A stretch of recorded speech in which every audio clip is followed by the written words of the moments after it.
This is your 16th episode of the Mendez Movie Report Podcast for the week of August 11th, 2026. I am your host, film critic, and namesake, USA Mendez. And on this episode, I have comments on One Night Only, leading a busy weekend for new movies that didn't make all that much noise anyway, as Spider-Man Brand New Day and The Odyssey are still hogging headlines.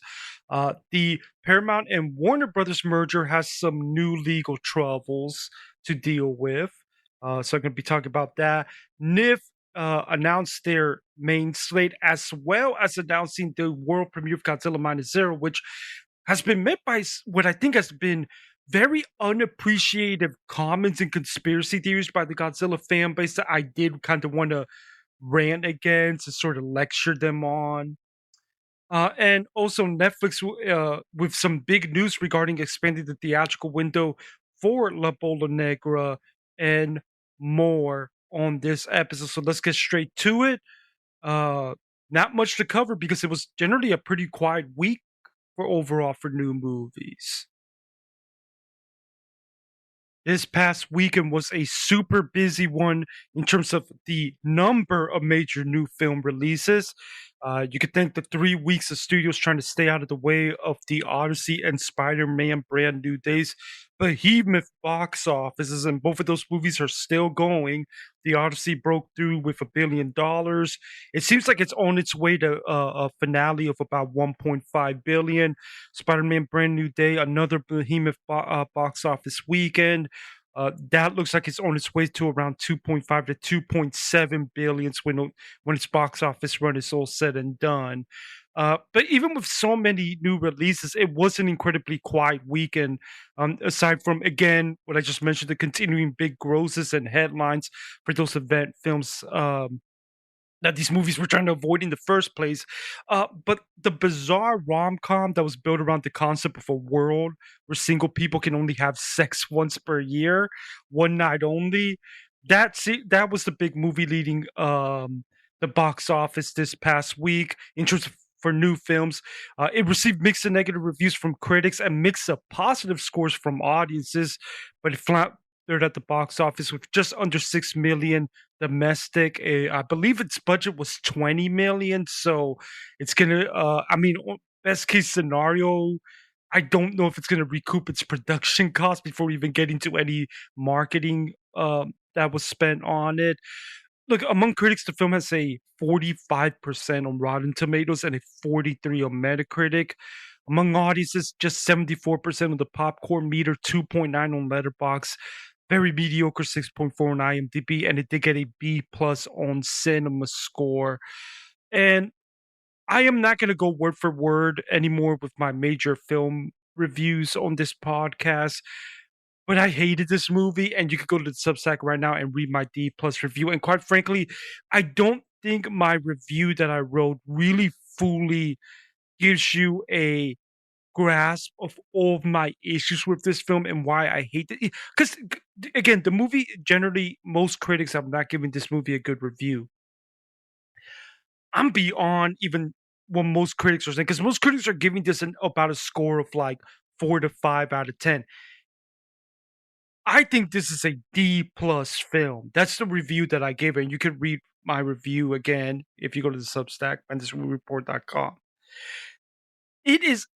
I loathe this film because it sets you up for this incredible premise of this idea of this world where there's basically a fascist government passing this law that single people can only have sex once a year. And there's so many questions that have to be said about this. Like, how do people just accept, that the government has done this?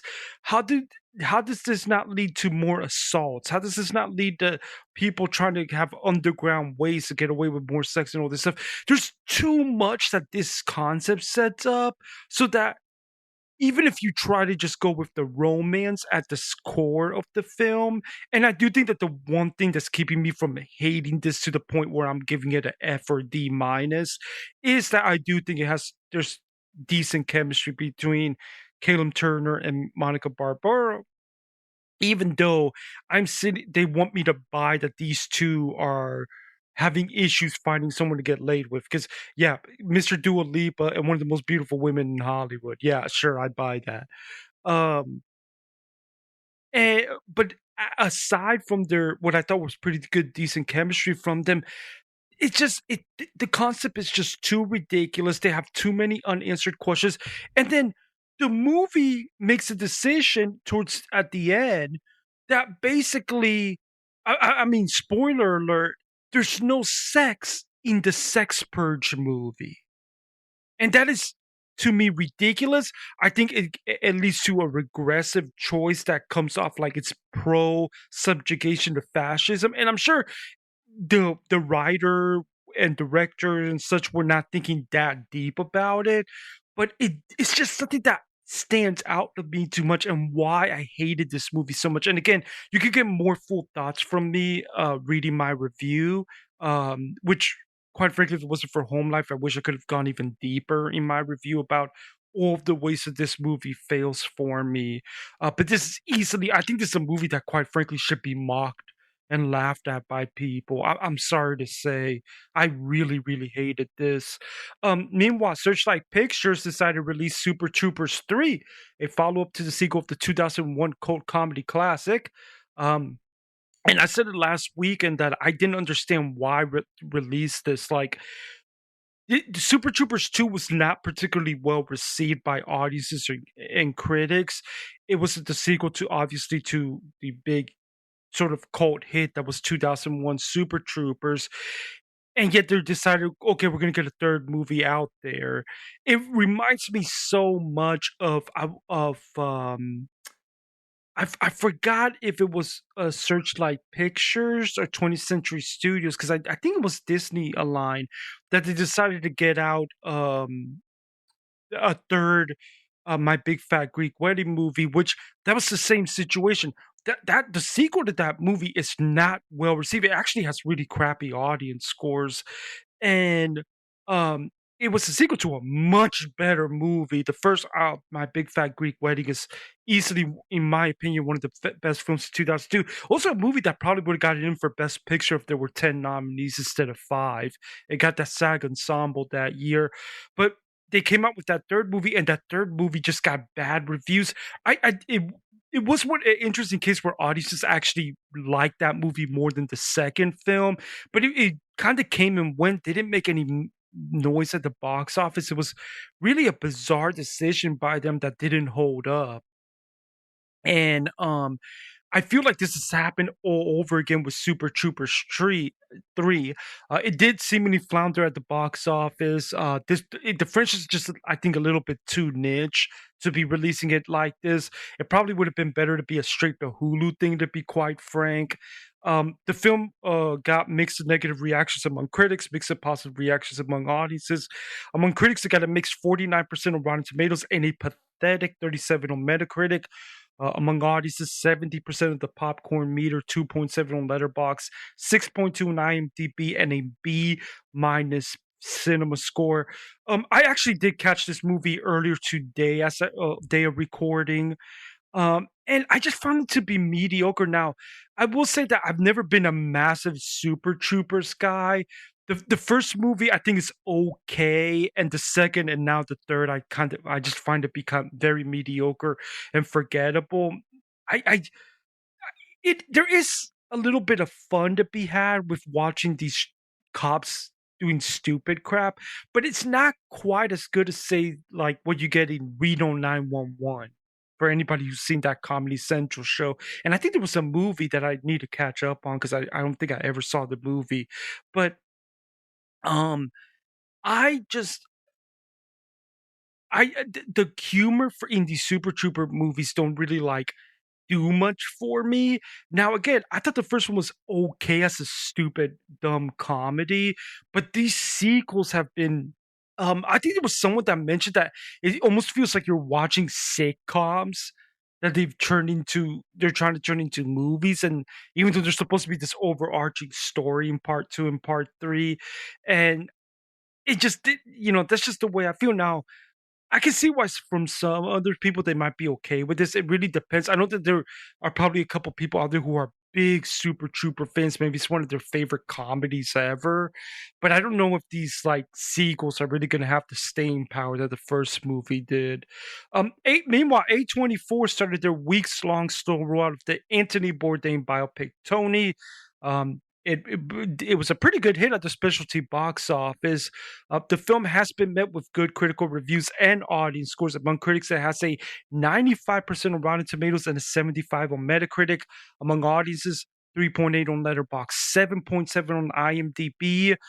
Nothing yet on the popcorn meter. Needs more of a sample size. Like I said, it's just slow rollout. I think they only released it in New York and LA this past weekend.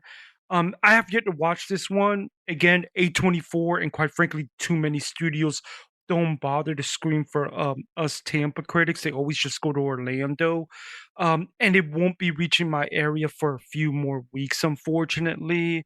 Um, but I am very curious to check this out because this is a follow-up to Matt Johnson's um, Nirvana, the band, to show the movie, which I really liked. I didn't love it to the level that other people do, but that's probably because I don't really watch the show.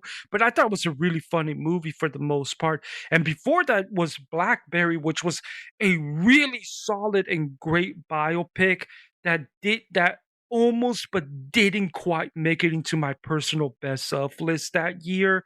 But that's not a diss against the movie. It just ultimately there were just 20 other movies at least that I liked more to put on my best of list. Um, so I am very curious to check this one out. Also, the third Jane Showbrun queer horror film, Teenage Sex and Death at Camp Miasma. Um, it also had a decent showing at the specialty box office as Mubi began their slow rollout over the next few weeks. I have been accidentally referring to this as a neon release over the last couple weeks. I'm so sorry, but I have this issue where I keep accidentally mixing up movie and neon releases because they are so coded like one another. If Black Bear Pictures ever becomes big enough to get bigger and bigger titles and actually start running some awards campaigns that stick, I'm probably going to end up having the same issue between them and A24 because those two are so coded like one another. But it is a movie release, so sorry that I think I accidentally called it a neon release last week. Um, and I will say that among critics, um, they've been pretty euphoric. Audiences have been pretty positive so far, because these Showbrun films, like I should say their first movie was really not well received by audiences, but the second one was received by audiences pretty well. Not to the levels of critics where it was like top 10 and making into it onto critics best of list that year, but it was received better than I expected it would be, quite frankly. Um, Among critics for this one, it has 98% on Rotten Tomatoes and an 89 on Metacritic. Among audiences, 3.9 on Letterboxd and a 7.1 on IMDb. Um, we still need more of a sample size to get the a popcorn meter score. We'll get that in the coming weeks as they roll it out and expand it to theaters. As you might have guessed, like with Tony, movie has not bothered to screen this in my markets, critics, and it won't be coming in my area for a few weeks, so I can't comment my own thoughts on it just yet. I will say that when it comes to Jane Showburn, I actually saw somebody make a good comparison to their work against like a um a David Lynch or a Cronenberg. And it's interesting because Lynch, a good chunk of his movies, I wouldn't say all of them, but a good chunk of his movies were make my personal best of list of their years. Like Lynch is interesting in that on paper, the kind of storytelling he likes to do should not work for me and it shouldn't be my cup of tea, and yet it somehow works. I think a big part of that is that he does, not in all of his movies, obviously, but he does lean into these noir elements that work well with me. Cronenberg is super hit and miss with me. Usually, I like his earlier stuff better. He does have some movies that are among my favorites of their year, but he also has like stuff like his last couple of movies have really not worked for me. I know there are people out there that really love The Shrouds. I that was one of I'm sorry, that was one of the worst films I ever had to sit through that particular year. That movie did not work for me. So Cronenberg has been super hit or miss for me, but he has directed and given us some films that I truly, really, really love. Like, um, with Showburn, look, they're only 3 movies in, and I will say they are 0-2 with me personally. I don't buy into the hype of their films like other people do, and I will say that these are films that are definitely more coded to and for queer audiences, and I'm not in the queer community in any way, shape, or form. I'm a boring straight guy. So there maybe that's one of the issues why they don't seem to be my cup of tea, so far. I'm just not the audience, but I really, really could not stand their first movie, We're All Coming to the World's Fair, I believe was the title. The last movie, I saw the TV Glow, which was like top 10 among in making critics list that year, was legitimately one of my least favorite films of that year. So it's gonna be fascinating to see. I will say that I have noticed people who have been like me and not Doug Shelburn's last 2 movies actually like this one. So, it's gonna be interesting to see if they're gonna start getting better and better at playing with broader audiences. Because I do feel a little weird and kinda almost bad for not being on the hype train with any of their movies yet. So, we'll see when I finally get my hands on this one. Um Meanwhile, using a super small distributor of horror items and limited theatrical releases, which I believe their names were like Epic Film Events or something like that, Eli Roth's latest over the top horror flick, I Scream Man, premiered to awful critical and audience scores. Among critics, that's a 28% on Rotten Tomatoes and a 37 on Metacritic. Among audiences, 51% of the popcorn meter, 1.5 on Letterbox, and 3.8 on IMDb. And I have to echo those sentiments. I found this to be a full blown disaster of a movie. I give this a D plus. I watched this after on Thursday. I caught one night only, and then I turned around and sucked it up and went to see Ice Cream Man, which I had heard very bad things about. I was not excited for the movie. I had not heard good things. It didn't look good to me. It is a movie that has plenty of AI generative slop that stuff in it. I truly, truly could not stand this movie. And this is the thing with Eli Roth. A lot of his movies just do not work with me.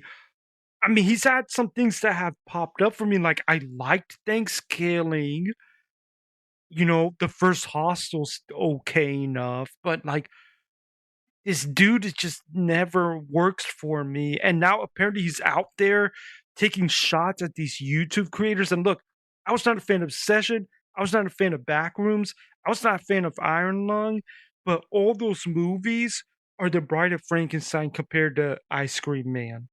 Ice Cream Man was horrible. Truly, the only thing that I will give it is that it's the kind of movie that people are gonna have a blast riffing on and making and reacting to and laughing at for years to come. That's one of the all-time worst horror movies. It's a D plus film to me. I cannot recommend it to anyone go see this movie in any way, shape, or form. Like, I wouldn't recommend you go bother with One Night Only, but I can understand why you'd be curious to check it out for yourself. Don't even bother with Ice Cream Man. I went ahead and was able to watch this for free through free ticketing a reward I had, and I want my free ticket back. That's how bad the movie is. We also got the indie flick Late Fame. I told you there's a lot of movies and major releases we got this past weekend. But we got the indie flick Late Fame about an aging poet played by William Defoe, who ends up finding some new life as the inspiration for a couple of actors, um, including one played by Greta Lee that he ends up kind of catching feelings for, apparently. That also began its slow rollout around the country. It's received decent critical reviews and audience scores among critics, 91% on Rotten Tomatoes and 80 on Metacritic. Among audiences, good bananas, great numbers, 3.4 on Letterboxd, 6.8 on IMDb. Shouldn't be surprised we don't got enough of a sample size to get a popcorn meter score yet. Um, I've not seen this movie. I was not screened this movie. I wouldn't be surprised if I don't even get around to this movie until it inevitably shows up on digital in about 2 months or so, maybe even before that. Um, I definitely am curious to check it out though, because I'm always down for a decent William Dafoe performance. And finally, Netflix's The Last House came straight to streaming, offering a counter programming option as a thriller about a family that cannot leave their physical home due to strange alien occurrences outside. It also happens to star Wagner Moura and Greta Lee, by the way. The movie was met with awful critical and audience scores among critics. It has a pathetic 28% on Rotten Tomatoes and a lowly 45 on Metacritic. Audiences, 28% on the popcorn meter, 2.2 on Letterboxd, 5.6 on IMDb. I have to agree with the consensus here. This ended up being a very boring movie. It has a lot of logical fallacies that had me rolling my eyes.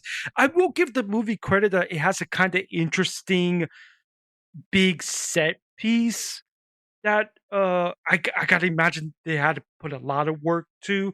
But this is the kind of movie that had it been released in theaters, it probably would have been seen as this big box office bomb once bad word of mouth got out. Because neither critics or audiences have responded well to this, and I cannot I mean, look, it's on Netflix, so I guess it doesn't hurt that much if you still want to check it out. But it is easily the most boring film that I saw of the new stuff this past weekend. I'd say it's a better film than Ice Cream Man, and yes, even One Night Only. But at least there's something to talk about with those movies where I found The Last House boring overall. And I'm getting so sick and tired of Netflix having these super boring, super forgettable action and genre movies that they come out with. And it's frustrating. But yeah, very, very busy new weekend for movies. And quite frankly, there's nothing that I highly can recommend to you guys from this past weekend. The only thing I would say is to keep an eye out on Tony and Teenage Death at Camp Miasma, because we might have gotten a lot of new releases, but we also got a lot of mediocre stuff. Okay, now what about next weekend? Well, next weekend is going to be looking pretty busy when it comes to new releases, but not anywhere near as busy as what I just went through regarding this past weekend. Um, Leading the pack of new titles will be The End of Oak Street, Warner Brothers film about a suburban family, which, by the way, happens to star Anne Hathaway alongside Ewan McGregor. This is a film about a suburban family who suddenly finds themselves dodging dinosaurs through their neighborhood streets. A lot of the kaiju Twitter accounts that I follow, I've been super excited for this film. And look, I'm a creature feature guy. I'm very interested in this one, and I will be reviewing it once I see it later this week. Unfortunately, you will have to wait a little bit for my review because Warner Brothers, like everybody else, seems to be stiffing us Tampa critics. So I didn't get a screening. As I'm recording this, there's actually a screening in Orlando, but I'm gonna have to catch this with audiences. There has been some controversy regarding an awful AI generated dog theme commercial to sell the movie to dog lovers, and that's blown up on film Twitter. And it's even like people saying that they want to boycott the film because of it. Look, all I'm gonna say is this: I don't understand what made them think that to sell this movie, they need to come out with an AI generated uh, ad where dogs are pretending to host a podcast interviewing the dog that's in this movie. I do not understand what you thought that would do for you. I don't know if you thought that it was some cute, funny thing that could blow up on TikTok and make people go see the movie or what. Um, but all I would say is that I'm not going to try to hold it against the movie. I'm still excited to check the movie out. because I'm always down for dinosaur films. I'm always down for creature features, but I will say a lot of creature features. I mean, basically every creature feature film this year has been underwhelming me. Um, I will also be writing up a review for Black Bears Presume, and they might make some buys at the festivals, but Presume top best picture contender for the year, The Rivals of M. Saya King, which, by the way, happened to star Matthew McConaughey and Kurt Russell. This is director Andrew Patterson's follow up to one of my absolute favorite films of 2020, The Vast Night. And I cannot wait to see this, as it was once considered a major potential player for a best picture slot, but it's now a huge underdog to get any recognition at all because of the distributor. And look, this movie has been going through a fascinating situation where it premiered at South by Southwest last year to rave reviews. There was apparently a bidding war for it. There was a rumor that studios felt that they were asking for too much money to pick it up, and before you knew it, they kind of just had to, settle for Black Bear. And, Black Bear is fascinating to me because I do think they've been picking up some good movies. And these are folks who have in the past produced some great films that have been Best Picture contending films. But I just don't understand what their awards campaign has been so far. They really need to get more aggressive, be willing to put more money into these campaigns. I think Rivals from Side King is going to suffer, and that's why I'd be surprised if it's still in my Best Picture projections board come September. Um, but I'm excited for this movie because Andrew Patterson's last movie is one of my absolute faves of 2020, Vast Night. I was really high on that movie. I've heard great things about this one, and I want to check it out. Now, Blackberry in the past has been good with giving us Tampa Critics screening links. However, they recently, for whatever reason, I haven't seen them do that. I'm praying and hoping that they'll surprise me this week with a screening link, but if not, I might have to go to the theater to check this one out, so that I can write my review. Angel Studios next weekend will be pushing on a biopic about President Ronald Reagan and Mikhail Gorbachev's nuclear talks. The movie's called The Brink of War. I've commented on this before. Angel Studios usually has some really mediocre faith-based films, but I do tend to walk away from their biopic dramas more entertained than not, fairly positive on them. Um, Young Washington got very mixed reactions. There were some people who were apparently downright hated that movie. I thought it was okay. I was entertained enough by it. It was a interesting thing to watch on July 4th weekend, even though I've kind of a lot of it is also forgettable. I feel like I'm gonna feel the same exact way about this movie. Now, do I think there's a potential this will get review bombed on the left? Because it's not just right wingers who do review bombing, left wingers do it too. Yes, I expect that this is going to have a crappy letterbox score. I expect there's going to be a bunch of young people who are pissed off of Reagan's politics, and there are a lot of things to criticize about Ronald Reagan. Do not get me wrong. I do believe that as time goes on and there's more criticisms to be had, you will see him slip from the rankings of presidents. But these nuclear talks with Gorbachev are objectively, I would argue, the potentially the greatest legacy he had while in office. And this has J.K. Simmons, this has Jeff Daniels, this has a good cast that it has my interest. I think at worst it could be an okay movie, so I will be giving it a try. Um, we're also getting a brand new Paw Patrol movie, Paw Patrol the Dino movie, which I was shocked to see my market didn't get a critic screening for because the last two films did. But then again, should I be? For whatever reason, us Tampa critics keep getting ignored by these studios.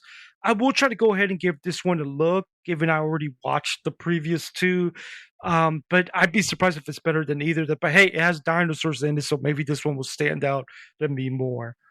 And finally, Netflix will have a new dramedy coming straight to streaming. Don't Say Good Luck, which I do believe is linked to Happy Madison, and which always involving one of Adam Sandler's daughters. I'll be watching and reporting back on it. I will say though that even though they generally oh have okay reviews, these Sander daughter movies have not been my cup of tea. So maybe hopefully this one sticks with me, but I'm kind of going in with some trepidation. But yeah, that's the stuff. That's the major stuff coming out next week. And so, I mean, if you've got young kids who are big Paw Patrol fans, I guess you gotta have that to look forward to. But really, to me, the big story next weekend is going to be End of Oak Street and Rivals of Inside King. And I do plan to get a written review out for the Substack before next week's episode, podcast episode for both of those movies.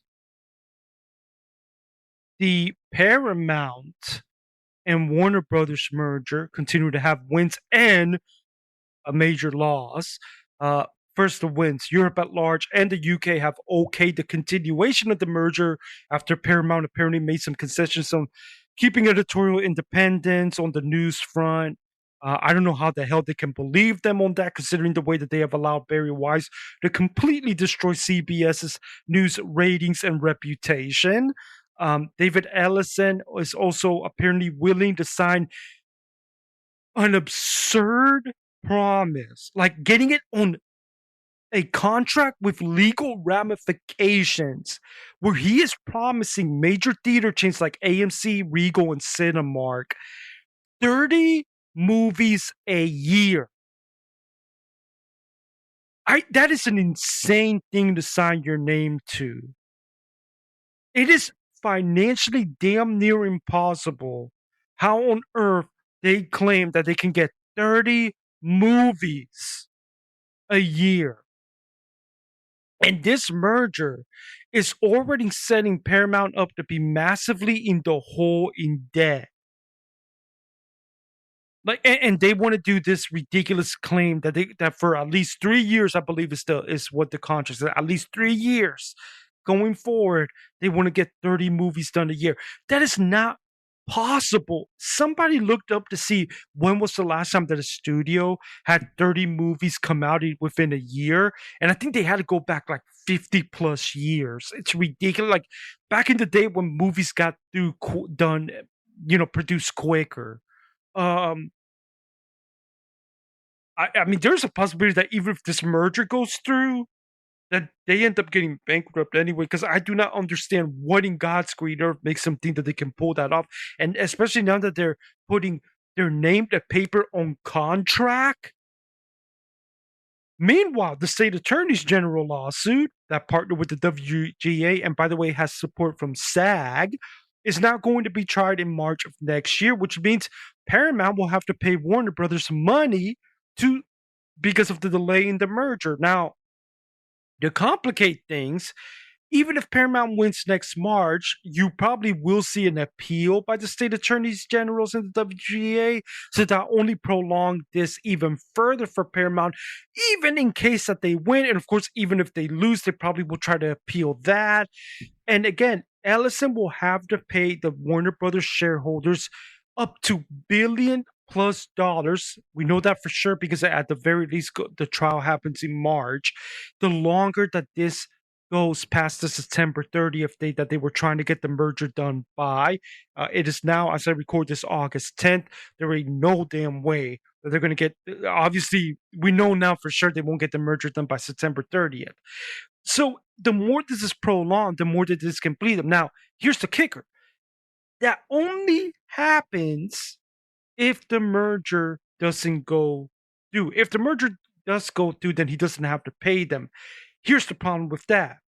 If the merger goes through, I'm sorry about that. Let me redo that. If the merger goes through, he has to pay them that.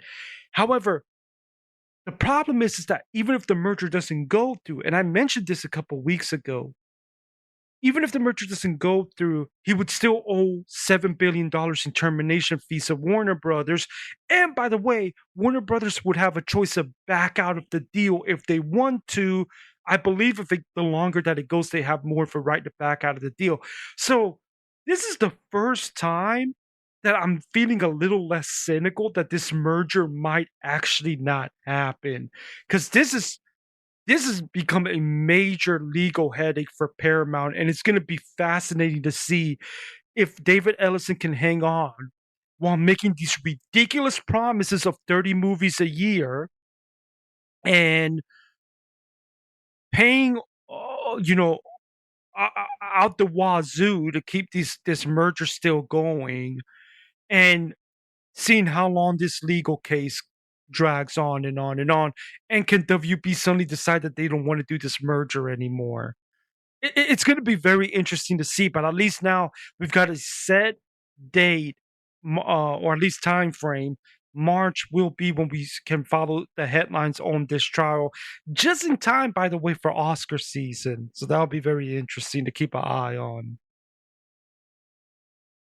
The New York Film Festival, otherwise referred to by me and others as NYFF. I actually listened to the latest podcast episode of Ann Thompson's Screen Talk.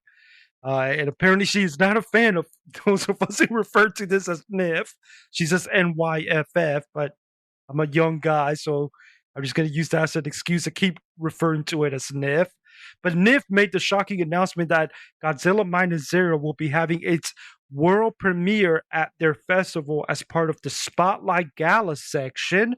So this is massive. I mean, this is a Godzilla film, a Japanese Godzilla film on top of that, is going to have a big world premiere with the cast, with the crew there, almost like launching an awards campaign right there and then at the New York Film Festival. Now, apparently there's going to be one critics screening and there's going to be one public screening, and they are anticipating that the public screening will be a very hard ticket to get your hands on. Um, and to me, the decision for Toho and G Kids to do this tells me that they don't want to be caught flat-footed and catching on late as to what they have, like they did with Godzilla Minus One back in 2023. Now, for various reasons, I do not expect Godzilla Minus Zero to have the awards run that Godzilla Minus One did, even though I do still think there's an outside shot of it still getting that VFX nomination. There's absolutely no world that I can see that it wins VFX, but a VFX nom, which would be a win for it, there is an outside shot of that still happening. Um, and I do think the movie will probably end up generally well received. But this is interesting that NIF went ahead and took this, and according to the press release, it does seem like the programmers, and NIF programmers are infamous for being kind of highbrow in their tastes. So they do seem to think that this is a good movie. Um, Now, I've also seen many Godzilla fans are now worried that by premiering in late September and the movie comes out to the public in early November, that things will leak, including up to bootleg footage of the entire movie.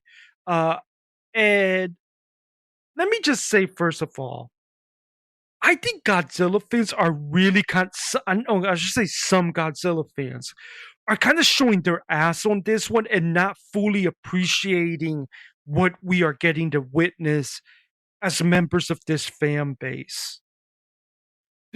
Godzilla fans should be worshiping the ground of director that the ground that director Takashi Yamasaki stands on, because he he gave the franchise a movie that has the best reviews since the 1954 original. He gave the franchise its ever Oscar nomination and win. And now he's following all that up by bringing it to a major award season film festival, a major award season film festival in the States. And like, this is amazing where he's taken this franchise. And these people need to stop becoming a bunch of whiny fanboys claiming that things are going to get leaked and all this other BS, and that we shouldn't be celebrating this. We should absolutely be celebrating this. We probably won't ever see this, at least maybe even, or at least for a long time, this kind of reception to an anticipation for Godzilla movie. Um, And I do want to say this: leaks will undoubtedly happen. Like, dude, I'm sorry to tell you this, they happen. If you go in certain message boards and Reddits, there are things that people spoil about films that they see at film festivals, and you will hear things about those films, and you will see people making comments about those films, rating those films on Letterboxd, ranking those films and stuff like that. It comes with the territory of being at a film festival. But you could work hard to stay away from leaks. So I don't have much sympathy if for whatever reason you're like see leaks when you could work the leak to avoid them. You can unfollow certain accounts. You can mute certain phrases, and on top of that, um, they're not. I don't think they're going to be as detailed as some fear. And festival attendees are not exactly the type they're going to risk it all to get a bootleg copy for 1, 2, 3 movies. I mentioned on Twitter, I cannot fathom the image of one of the major trade critics or a film festival goer, a New York film bro or whatever, risking everything for the trade critics, risking their jobs and any chance of being in the industry anymore to give 1, 2, 3 movies a bootleg version of Godzilla Minus Zero. Like, so I think the fan base needs to calm the fuck down about this stuff.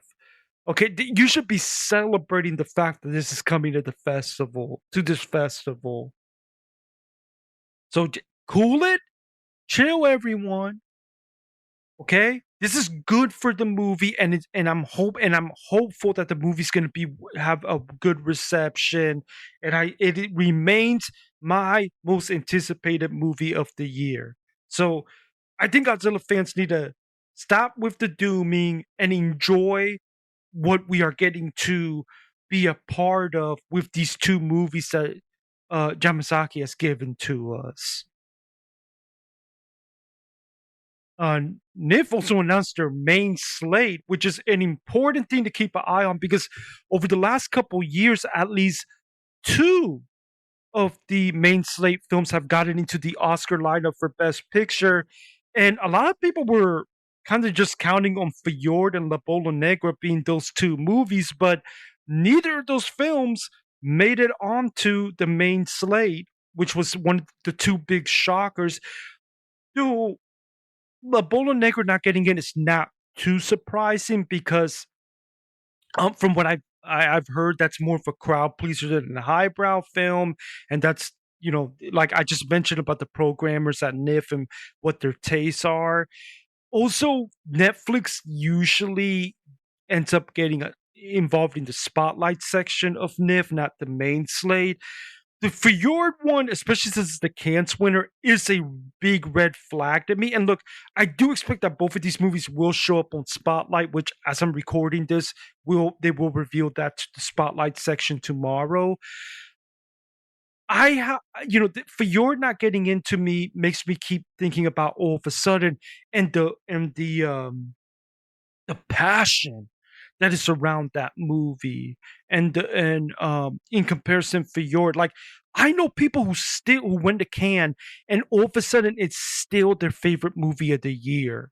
Like, that's the kind of passion you need to get into Best Picture, especially when you're going to be this 3 hour critic darling Japanese film. Behemoth also got into the main slate, which is very interesting to keep an eye on. I do think there is a world that Searchlight Pictures can get two movies in after they weren't able to get any movie in last year. But I'm gonna link you the show notes to next best pictures coverage of this main slate that has been announced for NIF. As always, next best pictures always, in my opinion, top notch in covering this stuff and listing out what's playing at what. Now, I'm going to go ahead and go through what we know is playing at NIF right now. Obviously, Godzilla Minus One World Premiere Spotlight Gala. Paper Tiger will be the opening night film. Behemoth will be the centerpiece film. 14th, the documentary that follows up the Ava DuVernay's 13th will be the closing night film. Other films see the main slate: Nine Temples of Heaven, All of a Sudden, which I do believe I'm starting to think might be Neon's best shot to get into Best Picture. The new Almodovar, Bitter Christmas. Clarissa, which is an interesting movie that to keep an eye on. I know some people who believe that this could potentially be a sneak dark horse to get into Best Picture. Dow, The Day She Returns. Now this is a wild title. This is the actual title I'm about to tell you guys. I deserve a lover whose every rise sets fiery dooms raging across the skies. Turkish film is legitimately that's legitimately the title. The Diary of a Chambermaid, Double Freedom, The Dreamed Adventure, Everything Else is Noise. Every Time, Fatherland, movie still trying to make that happen. La Guardiva, I Rarely Wake Up Dreaming, The Loneliest Man in Town, which I believe is a documentary. A Long Winter, new Andrew Haig. The Man I Love, I've heard that Rami Malek is very good in that. A Man of His Time, one of the most divisive film at Cannes. Minotaur, movies Plan B. Misty Green, that new Chris Rock A24 film that may or may not be something. My Undesirable Friends Part 2, Exiles. This is a sequel to that massive Lee Long documentary from last year. And this one will also be massively long. My Wife Cries, Nowhere to Lay My Eyes, Once Upon a Time in Harlem, which is a potential big documentary player, Possible Love, Rose, another movie film, Tender Loving Care, which is apparently looking to be Mike Lee's final film, The Unknown, and there you have it. That's the main slate. Again, I will link you the show notes to Next Best Picture coverage. You can see what all those movies are about and get more details on them. But looking at this main slate, I am starting to think that All of a Sudden and Behemoth are probably going to be in Best Picture. And we need to start having conversations about what Fjord is and what this could mean for Wild Horse 9. So we will see what happens with that. Let's keep an eye on that when, NIF is the final of the big fall festival, so we do still got to get through Toronto, Venice, and Telluride here in a couple of weeks. But it's definitely making me think some things about my potential upcoming Best Picture projections that will be updating here soon. And finally, in other, the film news that I wanted to cover in this episode, Netflix has announced that La Bola Negra will get an even longer theatrical run than first announced, which looks to me like Netflix recognizing that Universal with The Odyssey and that big box office, Warner Brothers with Doom Part 3, and all those big theatrical trailer events they've been hosting. They need to do something that seems like a move to get ahead of the yearly reluctance by the Academy to give Best Picture to Netflix by like saying, "Hey, look, we don't hate theaters like we kept saying we did. Here we're gonna have a longer theatrical window for this movie. This is a movie that needs to be seen on the big screen before it comes up on Netflix. I think in early December, I want to say." I believe the release date for this will be in early October to theaters. I'm definitely going to try to get my hands on seeing the movie because at the rate things are going, I wouldn't be surprised if I don't get invited to a press screening because we don't get them here in Tampa unless it's Universal. So I think this is a fascinating move and a good move by Netflix. And look, this is one of my most anticipated movies of the year. I would say right now is my number 3 most anticipated movie of the year. So hey, I'm if I get a chance to see this on the big screen compared to just seeing it on Netflix, I'm 100% down with that, and I would love to see Netflix continuing to wave the white flag on the ridiculous hatred and comments against movie theaters. Those comments a couple months ago about we're not going to work anymore with these filmmakers that want us to have theatrical runs. That's already not aging really well, is it? Now, in regard to what else is on my mind this week that has nothing to do with movies, the NFL season is on the verge of starting. They just played the Hall of Fame game, and preseason games are on the way now. Personally, I couldn't give a one bit of a damn about preseason games, but I'll still be excitedly counting down the days until opening night, September 9th. I cannot wait for football to be coming back. You wouldn't know that I don't expect big things from my Tampa Bay Bucks, given how excited I am to see football return. But man, I am so excited to spend my Sundays keeping up track with those NFL scores. Um, I do, however, in the meantime, I could keep enjoying watching my Tampa Bay Rays. They're looking like they're on their way to an actual pennant run. They have as I record this, they have a record of 71 and 46. They are the top seed as of now in the American League. I am a little worried though because their home record 41 and 18, outstanding. Their road record 30 and 28.